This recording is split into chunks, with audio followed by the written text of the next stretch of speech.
In this video tutorial, I'm going to share to you on how you can fix MFC120.dll missing on your Windows 11. So let's get started.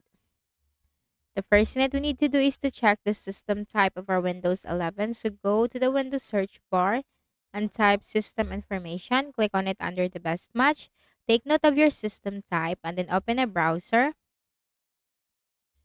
Search for the missing DLL. Just put download. Hit enter. Click on the first option. Scroll down and click the download button corresponding to your system type and wait for this to be downloaded into your Windows.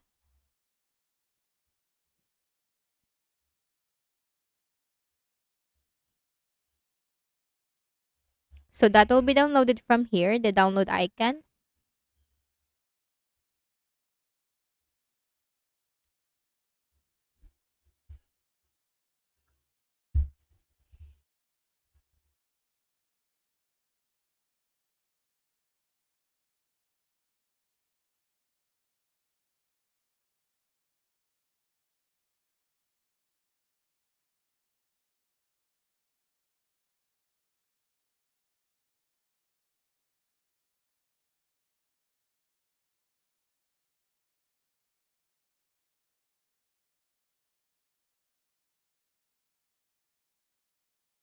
Once downloaded, click on the folder icon.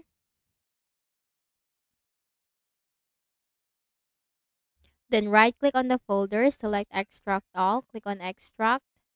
Copy the DLL file, right click and then select copy. Then go to this PC on the left pane, double click on the Windows C drive, scroll down to the Windows folder, double click, locate the System32 folder, and then right click and then select paste. So once done, close the remaining windows, then right click at the start button, shut down or sign out and restart. Next method, open a browser again and simply search for Visual C++ redistributable and hit enter. Click on the first option, scroll down and click the download button or the download link corresponding to your system type and simply install the latest Visual C++ to your Windows 11. Also consider to update your Windows, click on the Start button and go to Settings. From the list of options on the left pane, click on Windows Update and simply click the button right here to download and install the latest updates for your Windows. Okay? So that's it. And I hope this video helped you. Kindly please do not forget to hit the like button and subscribe to this YouTube channel. Thank you for watching the video.